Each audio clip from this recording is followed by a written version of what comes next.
Bonsoir à tous, très heureux de vous retrouver. Soyez les bienvenus sur ce plateau. Bienvenue aux Échos du Vatican. Nous revenons dans cette émission sur le voyage du pape en Asie du Sud. Le Saint-Père achevait ce samedi un déplacement de 6 jours intense, en Birmanie d'abord, puis au Bangladesh. La priorité du souverain pontife était d'abord d'encourager la minorité catholique dans ces pays. La Birmanie est à majorité bouddhiste, le Bangladesh, quant à lui, est à majorité musulmane. Il a donc été question, bien sûr, de dialogue interreligieux. Et tout cela dans un contexte délicat, avec en toile de fond l'exode des Rohingyas. Nous évoquions ici même la semaine dernière les premiers pas du pape en Birmanie. Je vous propose à présent de poursuivre. On fait un retour d'abord sur la suite des moments forts en Birmanie, puis sur la seconde étape au Bangladesh. C'était un événement sans précédent. La venue du souverain pontife en Birmanie est historique. C'est la première fois dans ce pays que près de 150 000 fidèles venus de toutes les régions et même des pays voisins se rassemblaient pour une messe présidée par le pape. Vous êtes une église vivante, a lancé François aux catholiques de Birmanie en leur confiant la mission de guérir par des actions de charité les blessures de ce pays déchiré, et de nourrir aussi leur action par l'Eucharistie afin de puiser la force dans la croix du Christ.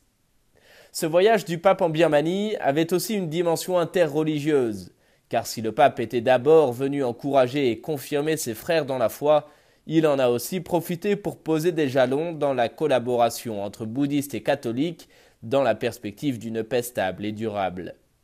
Lors de sa rencontre avec les responsables bouddhistes, le Saint-Père a appelé à dépasser les préjugés. Ainsi, le pape a mis en avant les valeurs communes aux bouddhistes et catholiques, la justice, la paix, la famille et la dignité de l'être humain, des valeurs qui en réalité appartiennent à toute l'humanité. Réagissant à la visite du pape après son départ de Birmanie, l'archevêque de Rangoon a qualifié François d'apôtre de l'espérance. Ce voyage, dit-il, est une visite miraculeuse, une réussite à la fois pastorale et politique. Car les catholiques du pays, contraints à la discrétion durant plusieurs décennies, seront désormais partie prenante dans le processus de démocratisation et de réconciliation en Birmanie.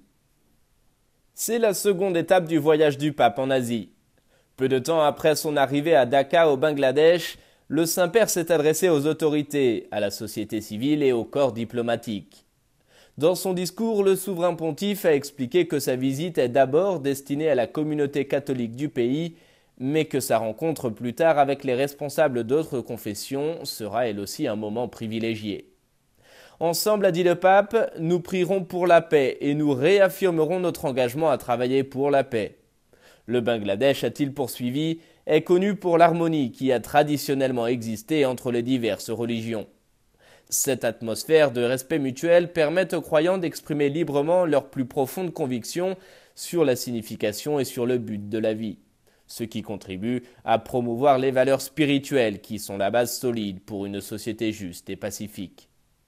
Évoquant la violente attaque terroriste dans la capitale du Bangladesh l'année dernière, le pape a rappelé que le nom de Dieu ne peut jamais être invoqué pour justifier la haine et la violence contre les hommes. Les catholiques du Bangladesh, même s'ils sont peu nombreux, relève le Saint-Père, cherchent à exercer un rôle constructif dans le développement de la nation.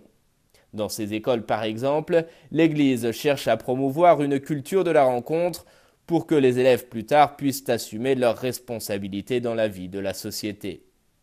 Le pape, qui se réjouit de la liberté des citoyens à pratiquer leur propre foi, se dit convaincu que les catholiques poursuivront leurs bonnes œuvres comme expression de leur engagement pour le bien commun. C'est le grand moment que tous les catholiques du Bangladesh attendaient. La messe présidée dans un parc à Dhaka par le pape avec près de 100 000 fidèles, soit environ un tiers de la communauté catholique du pays. Une célébration eucharistique très solennelle, marquée notamment par l'ordination de 16 nouveaux prêtres. Le pape a d'abord remercié celles et ceux qui sont venus, parfois de très loin, au prix de plusieurs jours de voyage, signe de leur amour pour Jésus. Il les a remerciés pour leur fidélité et les a appelés à prier pour leurs prêtres, et en particulier pour ceux qui viennent d'être ordonnés. C'est la responsabilité, a dit le pape, du peuple de Dieu de soutenir les prêtres. Dans son homélie, justement, le Saint-Père s'est arrêté sur le rôle et sur la responsabilité des nouveaux prêtres. Les prêtres, collaborateurs des évêques, eux-mêmes successeurs des apôtres choisis par Jésus, sont appelés à continuer la mission personnelle du Christ, une mission de maître, de prêtre et de pasteur. Ces nouveaux pasteurs devront dispenser à tous la parole de Dieu, la lisant et la méditant pour croire ce qu'ils ont lu. Ils devront aussi vivre ce qu'ils ont enseigné. Que votre doctrine, leur a dit le pape, soit une nourriture pour le peuple de Dieu, une joie et un soutien pour les fidèles du Christ, le parfum de votre vie, pour que par la parole et l'exemple vous édifiez la maison de Dieu qui est l'Église. Le souverain pontife a insisté sur l'importance de vivre en accord avec sa foi et ses vœux. Reconnaissez donc ce que vous faites, imitez ce que vous célébrez, afin qu'en participant au mystère de la mort et de la résurrection du Seigneur, vous portiez la mort du Christ dans vos membres et que vous marchiez avec lui dans une vie renouvelée. Au-delà du rappel des sacrements qu'ils administreront dorénavant, le pape a exhorté les nouveaux prêtres à exercer dans la joie et la charité sincère l'œuvre sacerdotale du Christ, dans l'unique intention de plaire à Dieu et non à soi-même. Le pape a conclu en les incitant à avoir toujours devant les yeux l'exemple du bon pasteur, qui n'est pas venu pour être servi mais pour servir, et pour chercher et sauver ce qui était perdu.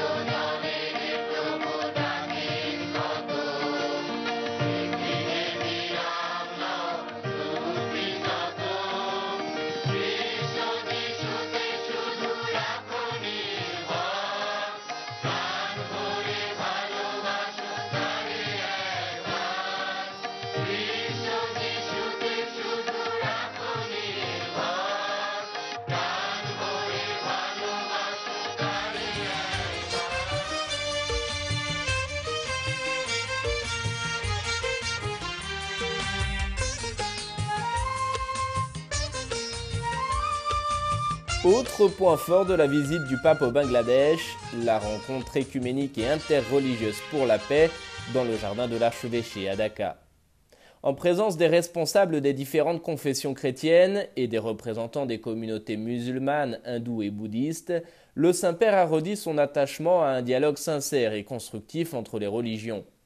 Le pape a rappelé que dans ce pays où le droit à la liberté religieuse est un principe fondamental, cet engagement doit constituer un appel respectueux mais ferme à qui cherchera à fomenter des divisions, de la haine et de la violence au nom de la religion. François a rappelé les exigences d'un dialogue enraciné dans la vérité. Cela requiert plus qu'une simple tolérance, cela requiert une attitude de confiance réciproque et de compréhension pour construire une unité qui intègre la diversité non comme une menace, mais comme une source potentielle d'enrichissement et de croissance. L'ouverture du cœur, condition pour une culture de la rencontre, est à la fois une porte, une échelle et un chemin. Une porte qui permet d'entreprendre un dialogue de vie et non pas un simple échange d'idées. Elle est aussi une échelle qui rejoint l'absolu en rendant nécessaire la purification des cœurs. Et elle est aussi un chemin qui conduit à la recherche de la bonté, de la justice et de la solidarité. Les diverses communautés religieuses du Bangladesh ont embrassé cette route d'une manière particulière dans l'engagement à prendre soin de la terre, notre maison commune, et dans la réponse aux catastrophes naturelles qui ont affligé la nation au cours de ces dernières années. Évoquant l'effondrement tragique du Rana Plaza à Dhaka en 2013 qui avait fait plus d'1 millier de morts, le pape a rappelé la manifestation commune de douleur, de prière et de solidarité. Le chemin de la bonté, a dit le pape, conduit à la coopération au service des autres. Il est un cœur qui bat avec force pour contrer le virus de la corruption politique, les idéologies religieuses destructrices et la tentation de fermer les yeux face aux besoins des pauvres, des réfugiés, des minorités persécutées et des plus vulnérables. À l'occasion de cette rencontre interreligieuse, le Saint-Père a finalement pu rencontrer une quinzaine de Rohingyas réfugiés au Bangladesh. Le souverain pontife leur a demandé pardon pour le mal qu'ils ont subi.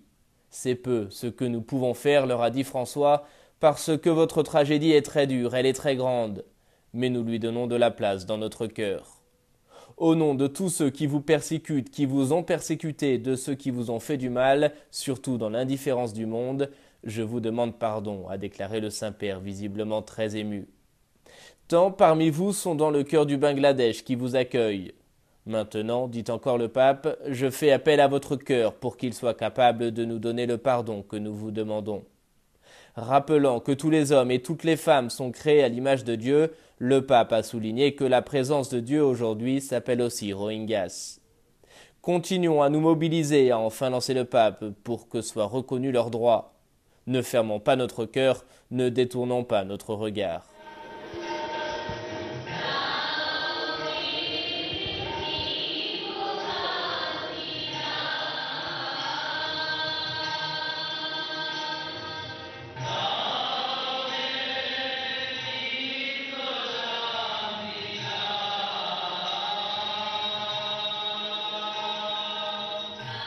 Après s'être entretenu avec les évêques du Bangladesh, le Saint-Père a rencontré les prêtres, les séminaristes, les religieux et religieuses, dont de nombreuses missionnaires de la charité.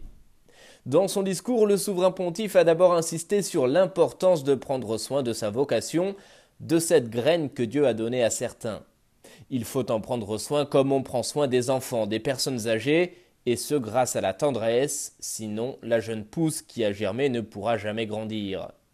Prendre soin, souligne le pape, c'est aussi discerner, prier et demander à Dieu de nous accorder cette tendresse indispensable à la croissance de cette pousse. S'adressant ensuite plus spécifiquement aux communautés religieuses, le Saint-Père a reconnu que cette vie n'était pas facile, il faut que chaque groupe sache se défendre contre tout type de division. Rappelant que le Bangladesh est l'un des meilleurs exemples de dialogue interreligieux, le pape a invité les communautés religieuses à être un exemple d'harmonie. Même si celles-ci, prévient-il, doivent faire face au bavardage, ces médisances qui empoisonnent les relations humaines. Mieux vaut se mordre la langue, prévient le pape, que de dire du mal des autres. Ou alors, poursuit-il, mieux vaut dire les choses en face quand cela ne va pas. François souligne enfin combien il est important d'être habité par l'esprit de joie pour servir Dieu, et combien il est parfois nécessaire de supporter certaines contrariétés pour se rendre compte des bienfaits que Dieu nous donne. Comme à son habitude, comme après chaque voyage, le pape a répondu aux questions des journalistes dans l'avion qui le ramenait à Rome. Sans surprise, le pape a d'abord été interrogé sur la crise des Rohingyas et sur le fait d'avoir prononcé ce nom qui lui avait été déconseillé de prononcer publiquement pour des raisons diplomatiques. Pour moi, a répondu le pape, le plus important est de faire passer le message. Le Saint-Père n'a pas prononcé le mot Rohingyas dans les discours officiels pour ne pas claquer la porte au nez du pays qui le recevait. Mais en public, il a tout de même décrit leur situation, leurs droits et leur citoyenneté pour se permettre en privé d'en faire autrement. C'est comme cela, dit-il, qu'il a pu faire passer son message. Interrogé sur les nouveaux prêtres qu'il avait ordonnés durant une messe au Bangladesh pour savoir s'ils avaient peur d'être prêtres dans un pays parfois difficile pour la minorité catholique, le pape a répondu qu'ils avaient l'air sereins, tranquilles et conscients de leur mission. Le Saint-Père a également été interrogé sur l'évangélisation afin de savoir s'il fallait opposer dialogue et évangélisation. Le pape a répondu qu'évangéliser avant tout n'était pas faire du prosélytisme. L'Église grandit par attraction et par le témoignage, a-t-il rappelé, citant son prédécesseur Benoît XVI. Enfin, concernant un éventuel voyage apostolique en Chine, le pape a confirmé que rien n'était pour le moment en préparation, rappelant toutefois que le dialogue avec la Chine est de haut niveau et qu'un voyage là-bas ferait du bien à tous.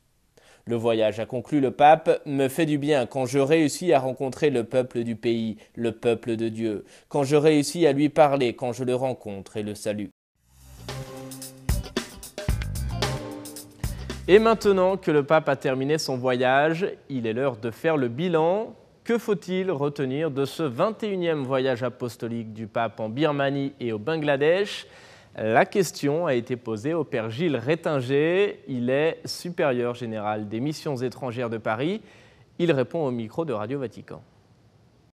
J'ai été en Asie tout récemment et j'ai rencontré des Asiatiques de Thaïlande, du Cambodge, du Vietnam et de Birmanie qui étaient sur place, mais d'autres également qui allaient se rendre. Et c'était vraiment, on avait le sentiment que c'était la grande famille d'Asie qui allait se retrouver autour de leur père, qui venait les confirmer dans leur foi. Le voyage du Saint-Père en Asie a vraiment été l'occasion de faire ce pas et d'aller à la rencontre les uns des autres. Et je pense qu'ils ont vraiment ils découvrent à chaque fois que, même s'ils sont une toute petite communauté chrétienne, eh bien qu'il y a une multitude d'autres chrétiens dans le monde et qu'on peut se retrouver par la communion dans la prière. Et c'est là la force des chrétiens. Je pense que vraiment c'est ce qui a été vécu aussi pendant ce voyage. Le pape François a bougé la géographie, il a bougé les lignes de ces églises alors. Ah oui, je pense que c'est vraiment formidable. Encore une fois, c'est vraiment un enthousiasme général qui va rester après ce voyage, mais pas qu'un enthousiasme éphémère, mais réellement l'espérance chrétienne et la joie de l'Évangile qui fait que cette invitation à aller à la rencontre les uns des autres, à être à l'écoute les uns des autres et à bâtir un monde de paix au nom de l'Évangile, c'est vraiment ce qui est le cœur de ces voyages et au nom d'une famille chrétienne qui est beaucoup plus large que ce que nous pouvons imaginer.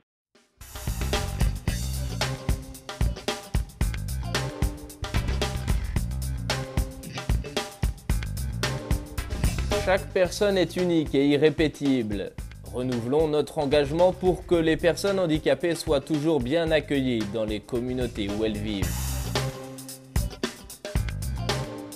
De retour au Vatican, le pape a repris, si j'ose dire, son rythme de travail habituel. Il était donc au rendez-vous ce dimanche pour la traditionnelle prière de l'Angélus. Dans son allocution pour ce premier dimanche de l'Avent, le pape a exhorté à se préparer au retour du Seigneur. Le Saint-Père nous appelle donc à être attentifs et à rester éveillés pour accueillir le Christ. On écoute un résumé de sa réflexion. À l'Angélus, lors de ce premier dimanche de l'Avent, le pape a évoqué ce chemin qui s'ouvre maintenant et se poursuivra jusqu'à Noël. L'Avent, a dit le pape, est un temps qui nous est donné pour vérifier notre désir de Dieu. Ce temps nous rappelle aussi sa venue dans l'humilité de la condition humaine à la rencontre de tous ceux qui sont disposés à l'accueillir. C'est pour cette raison, explique le Saint-Père, qu'il faut toujours être dans la veille et dans l'attente. La personne attentive, souligne ainsi François, est celle qui se tourne d'abord vers les autres. Dans le bruit du monde, elle ne se laisse pas submerger par les distractions, mais elle vit avec une préoccupation tournée avant tout vers les autres personnes afin de voir leurs lames et leurs besoins. La personne qui fait attention, dit encore le pape, se tourne aussi vers le monde et cherche à combattre l'indifférence et la cruauté qui s'y trouvent et se réjouit de ces trésors de beauté qu'il faut préserver. Il s'agit donc, insiste François, d'avoir un regard de compréhension pour reconnaître à la fois la misère et la pauvreté des individus et de la société, ainsi que la richesse cachée dans les petites choses de chaque jour, car là aussi il y a une place pour le Seigneur. Le pape a ensuite appelé à rester éveillé en cette période de l'Avent. La personne qui veille, explique-t-il, est celle qui ne se laisse pas emporter par le sommeil du découragement, du manque d'espérance et de la déception. Ainsi, résume le Saint-Père, être attentif et éveillé sont les conditions préalables pour arrêter de s'éloigner des chemins du Seigneur. Ainsi, Dieu peut pénétrer dans notre existence, lui redonner du sens et de la valeur à travers sa présence pleine de bonté et de tendresse. Et enfin, comme à chaque fois au début du mois, le Saint-Père nous confie ses intentions de prière. Pour ce mois de décembre, le pape nous invite à prier pour les personnes âgées. C'est une invitation aussi à prendre soin de nos grands-parents, qui sont à la fois l'expérience et la sagesse. Un pueblo que no cuida a los abuelos y no los trata bien es un pueblo que no tiene futuro.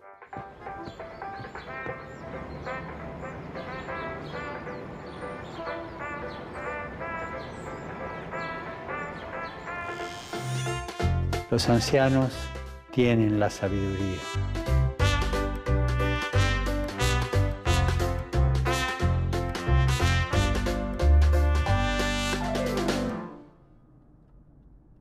A ellos se les ha confiado transmitir la experiencia de la vida, la historia de una familia, de una comunidad, de un pueblo. Tengamos presentes a nuestros ancianos para que, sostenidos por las familias e instituciones, colaboren con su sabiduría y experiencia a la educación de las nuevas generaciones.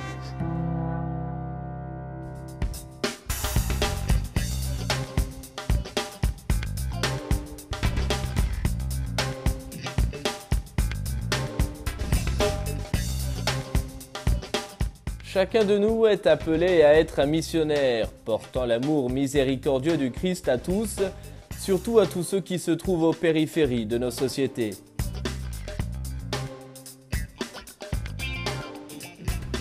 C'est ainsi que s'achève cette émission. Merci à vous de nous avoir suivis. Merci de votre fidélité. Je vous souhaite à toutes et à tous une agréable soirée et je vous dis rendez-vous la semaine prochaine pour de nouveaux échos du Vatican.